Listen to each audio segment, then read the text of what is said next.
Good morning, first English students, and it is interesting. I am going to deal with another paper, English language. It's only for one unit.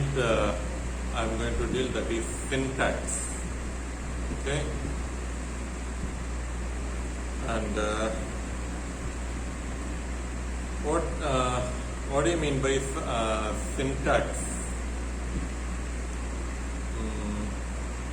Actually, this text as Shyamala book is prescribed in our syllabus, and in that Shyamala book, the last unit is syntax, and even in our syllabus also the last unit is going to be syntax. So, what is syntax? Already you know phonetics, even morphology also you know, and I think let's say after studying these units only we have to learn this last unit. Actually, the paper name is English language. Okay, so we are going to study about this language. We are not going to study this language. Already we should have studied this language, and we are going to study about this language. Okay, the course itself is the BA English course, especially BA English course is studying about the language. Okay, literature is studying about the language. What this language has contributed to the world, what Shakespeare has contributed to the world, what William Wordsworth, John Milton have contributed to the world. Okay, that's what we are studying.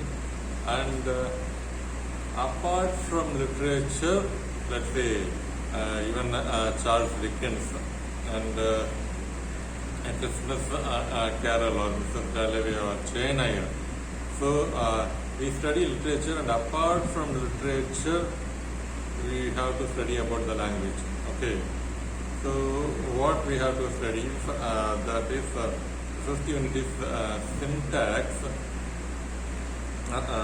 See the basic sound unit, phonetics. Okay, ik, ing, ich, a, I, u, e, o, and ow. So likewise we have various sounds in English language, and see these sounds I produce are similar to English language and Tamil language. Okay, ik, ing, ich, it, ill, irr. So these sounds are available even in Tamil language as well as in English language. If you take the sound first sound, okay, and this sound is available only in English language, not in Tamil language. Okay, ik, ing, ich, ing. This sound is not available in English language. Okay, we have ill sound. We have three forms in Tamil language, but we have only one form in English language. Okay, the way how you bend the tongue, based on that we have three sounds in English language. Ill, this is what there in English language also. Okay, and we have rather than the tongue touching the hot palate, when you produce when the tongue is touching the hot palate, when you produce the sound ill, this ill sound is there in both Tamil language and English language. But if you bend the tongue further,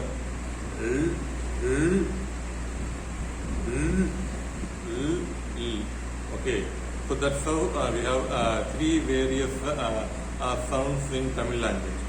Okay, let's say palli, and then we have ra, Tamil, okay. So these the other two sounds of Tamil language is not there in English language. Likewise, so the sound system you studied and morphology and how the words are produced, and that's also you studied. And now we are entering the unit called syntax. Okay. Let's say the notes which I gave you, and you should have the photocopy, you can simply copy. I'm just simply explaining the notes which I prepared. You can simply copy it, and I decided that as far as this class is concerned, I'm not going to give you any marks. Maybe in next class I will instruct you, I will tell you what to do. Okay, so in this today you can simply copy what I sent you. Okay, and to understand in a better way, you can follow this video.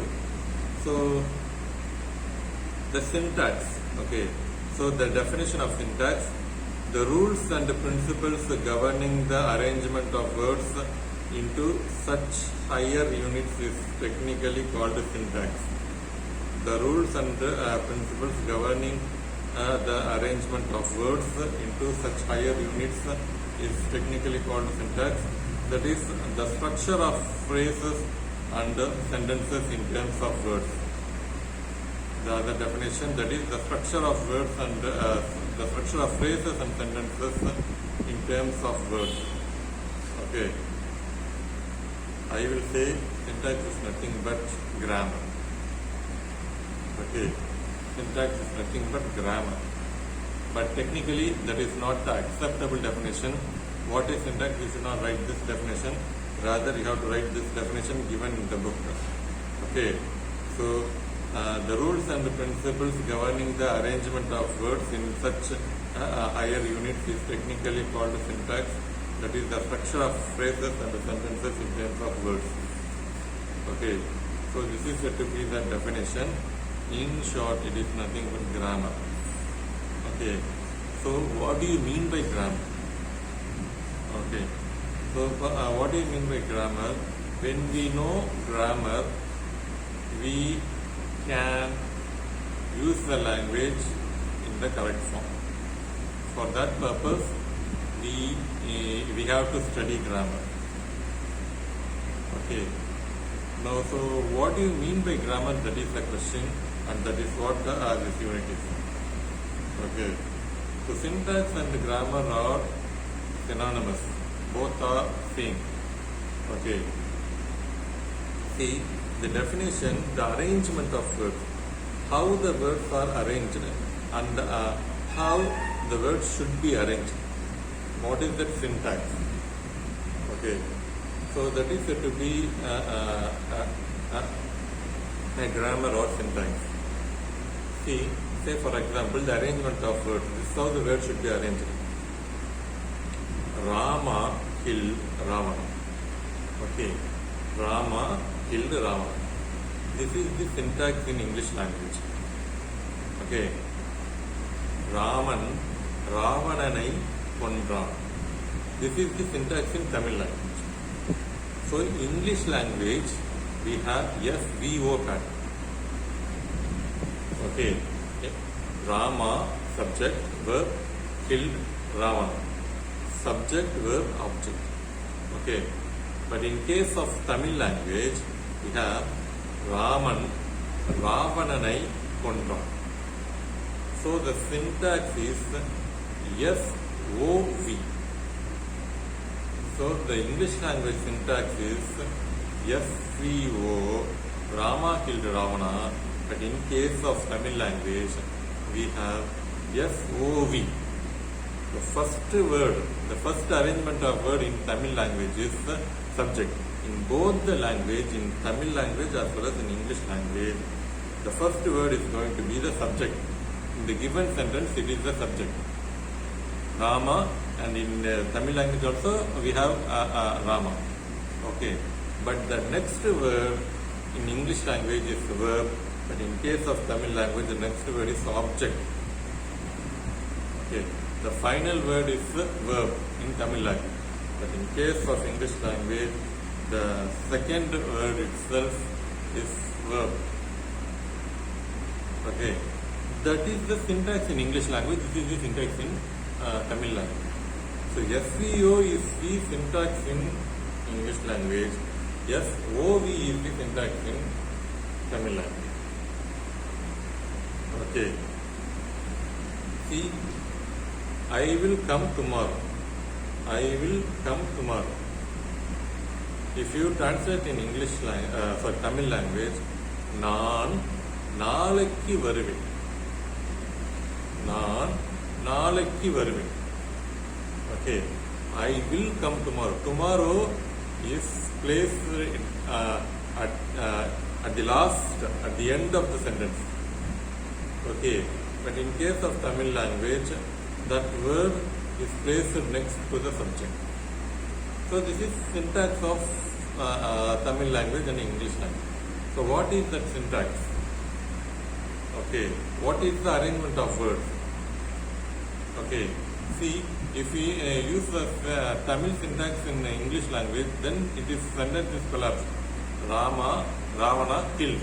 This is wrong sentence. Ravana killed. No one will be able to understand anything. Native speakers will not be able to understand anything with this sentence. Ravana killed. Similarly, in Tamil language, Rama kontran Ravananai. Okay. Of course, in Tamil language we have some meaning, but that is not the correct syntax. Okay.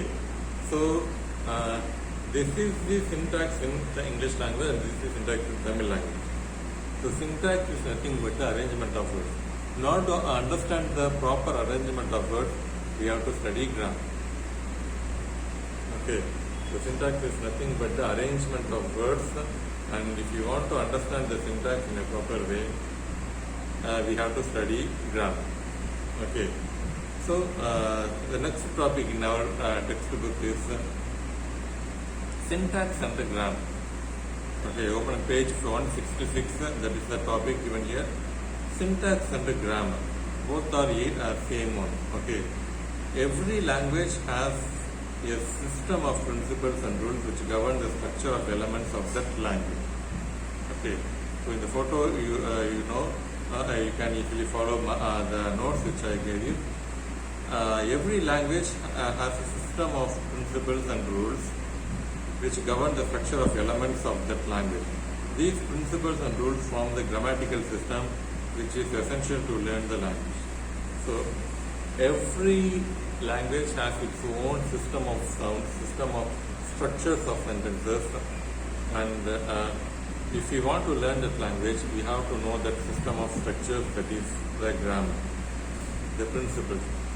See, the general principle of plural, singular and plural in English language, generally, let's say generally when we add yes to the noun, then it is called as plural. Okay, boy, boys, girl, girls, toy, toys. Just if we simply add yes to the noun, then it is called as plural in English language. But in case of Tamil language, we have to add a syllable kal. When we add the syllable kal, then the singular noun becomes plural noun in Tamil language. Aan, aangal. Pen, pengal. Okay. So that's how the structure, this is the structure of, let's say, this is the morphology of Tamil language. This is the morphology of Tamil language. Okay. The grammatical structure, the syntax is this. Yes, OV pattern we follow. But SVO pattern is followed by English people. So that's how the grammar is there. Okay. Avan eluthinan. By the verb, eluthinan is Tamil verb. Okay, by that single word itself, we can understand that it is past tense as well as masculine gender. Okay, Elidhinan, the word, by that single word itself, we can understand that the verb is past tense and also masculine gender. If the word wrote, by that word wrote, we can understand that it is past tense, but whether the action is done by male or female, that we do not know. But in case of Tamil language, by the word wrote itself, Elidhinan itself, we can understand that it is the doer of the action is male gender. Okay, so that is the speciality of Tamil language, and that's how it is structured. So that is the syntax, that is the grammar. Okay, so this is by the word vinaichal, by the Tamil word vinaichal verb itself, we can understand that it is past tense as well as the masculine gender or feminine gender. Elidhinan, Elidhinal, Elidhiyadu. Okay, so that's how we can understand it. But in case of English language, it is not there. Write, wrote. That's all. Other than that, we can't understand anything in English language. Okay. So, how can we understand the structure of English language? Okay. So, how can we understand the structure of English language? That is by understanding grammar. When we study grammar, we can understand the structure of the language, and then we can learn the language in a better way. So, then we have to understand the structure, that is, we have to study grammar. And how to study grammar? That is the most important question. How to study grammar? Okay. So, there are two approaches in study of grammar. So, next topic, there are two approaches in the study of grammar. So, the first one is diachronical and the second one is synchronical. The first one is diachronical and the second one is synchronical. Okay. So, diachronical is grammar at the ancient times. Synchronical is grammar in current times. Okay. Diachronical grammar is nothing but studying grammar in the ancient times. Before 500 years ago, what was the grammar used by them? Okay, that is said to be the diachronical grammar. What are the words, what are the grammar used by those people? And synchronical grammar is studying grammar in the current situation. How this language is used today, how the language is used today. So this is said to be synchronical. Okay, so usually the synchronical grammar is preferred.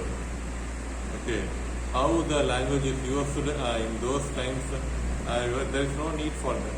There is no need for us to learn such things.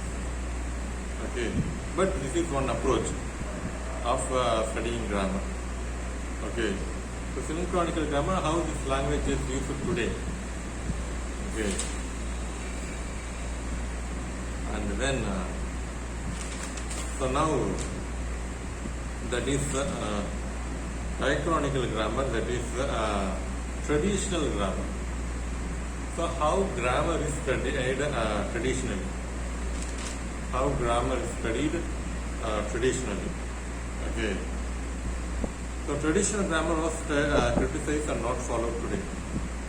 Okay, so in those days, how grammar was studied, and this grammar was criticized, and there is no use of following the traditional grammar, and there is no use in it. Okay, so we cannot follow traditional grammar, and that's what they decided. So, and then they introduced structural grammar, phrase structure grammar, and most recently transformational generative grammar.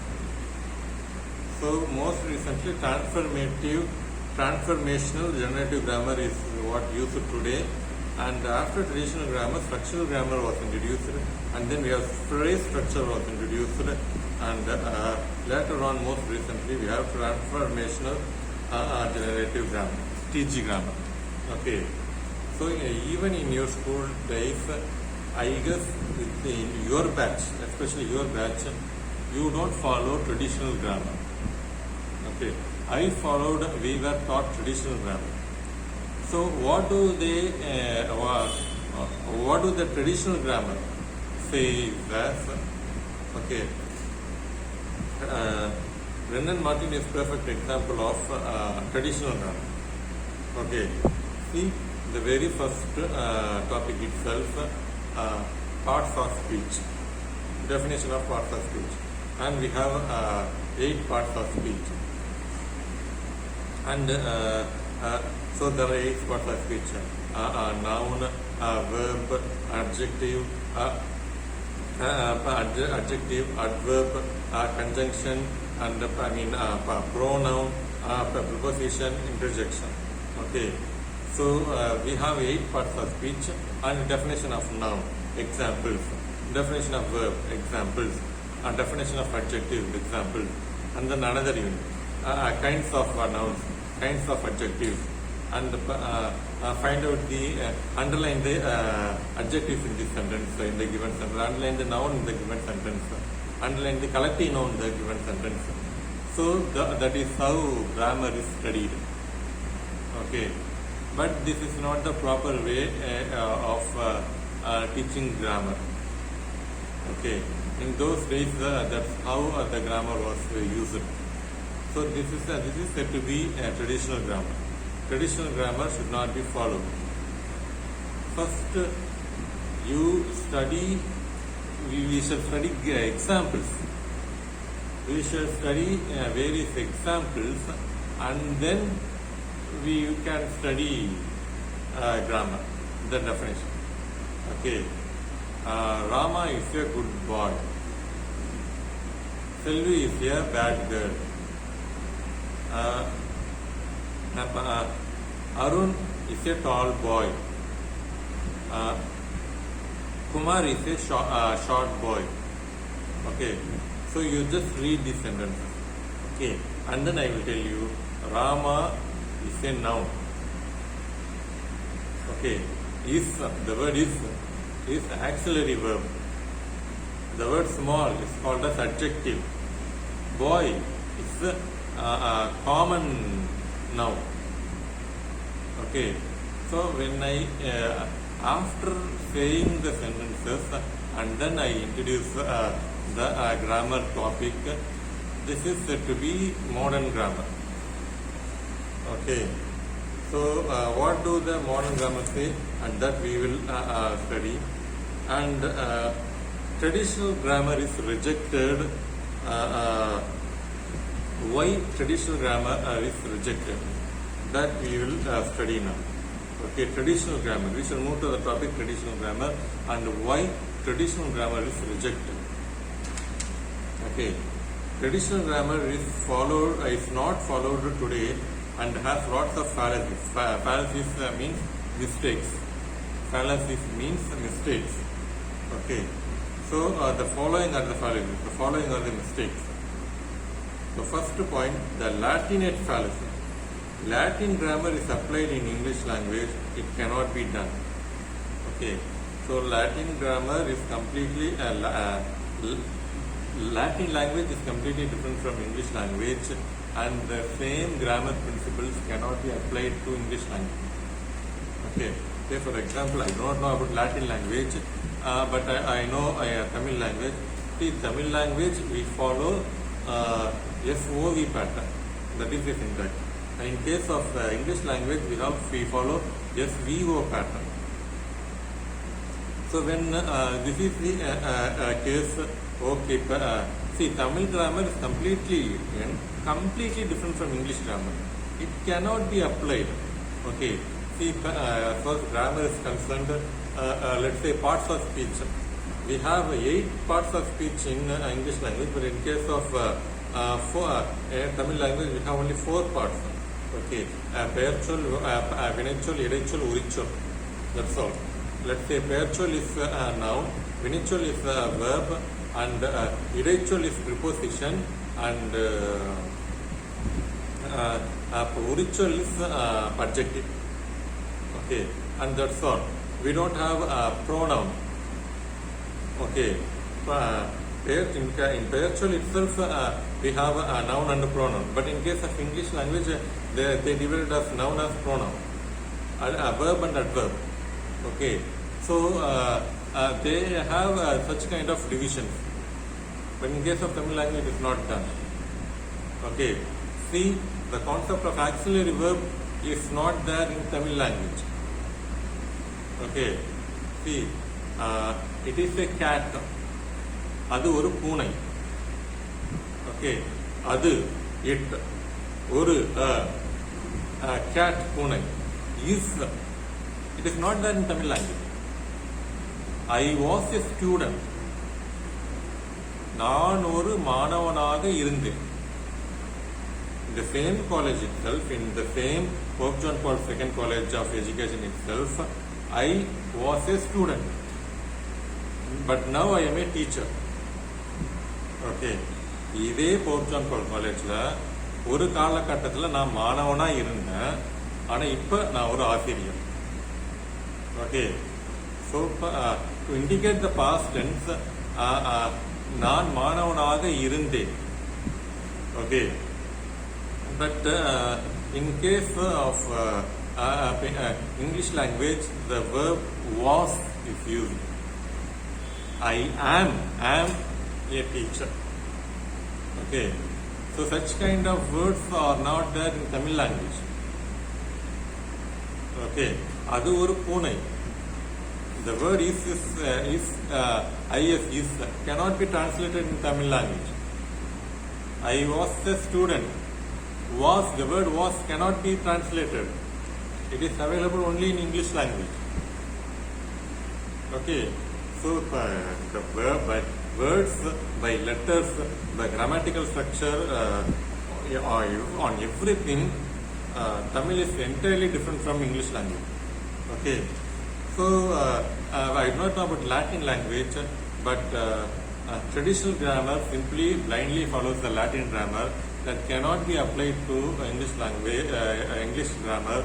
So therefore traditional grammar should be rejected. Okay, so this is the first point. And then the second point, the semantic fallacy. Studying definition of parts of speech cannot help in learning the language. Okay, so studying the definition alone cannot help. And you also felt that why should I study the definition of noun? Why should I study the definition of verb? So I just want to communicate the language. Okay, I just want to speak in English. I just want to write in English. I just want to read English.